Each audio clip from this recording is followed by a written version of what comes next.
ताज्या बातम्यांसाठी महान करेला सबस्क्राइब करा आणि बेल आयकॉनला क्लिक करा। नसरतपूर येथील गावकऱ्यांच्या विविध मागण्या महाराष्ट्र दिनी जिल्हाधिकारी कार्यालयासमोर आत्मदहन करणार। नांदेड तालुक्यातील मौजे नसरतपूर येथील ग्रामस्थांनी विविध मागण्यांच्या अनुषंगाने नांदेड जिल्हाधिकाऱ्यांना निवेदन दिलं। आमच्या मागण्या मान्य नाही झाल्या तर 1 मे महाराष्ट्र दिनी आम्ही नांदेड जिल्हाधिकारी कार्यालयासमोर आत्मदहन करणार असल्याचे या लेखी निवेदनात नमूद करण्यात आले।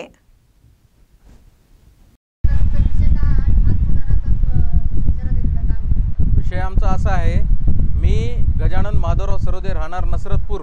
आमच्या नसरतपूर गावामध्ये जो की ग्रामपंचायतच्या निधीतून आलेला कोंडवाडा होता तो ग्रामपंचायतने पाडला, तर ती जागा हनुमान मंदिर व देवीची आहे आणि त्या जागेवर कोंडवाडा पाडला असता ती जागा बाजूच्या प्लॉटिंगवाल्याला ग्रामपंचायतने संगमताने आणि पैशाच्या जोरावर त्यांना रस्ता करून दिला आहे।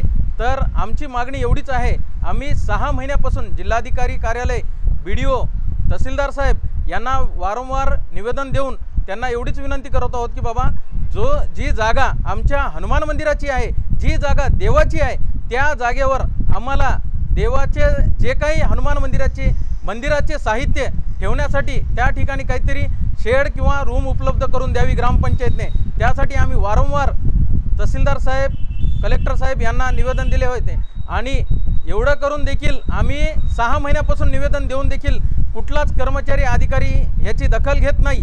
त्यामुळे आम्ही गावकरी उद्या दिनांक 1 मे 2025 महाराष्ट्र दिनानिमित्त नांदेड जिल्हाधिकारी कार्यालयासमोर आम्ही सर्व गावकरी आत्मदहनाचा इशारा दिला आहे आणि उद्या आम्ही सकाळी झेंडावंदन झाल्याच्या नंतर जिल्हाधिकारी कार्यालय नांदेड येथे सकाळी आम्ही आत्मदहन करणार आहोत।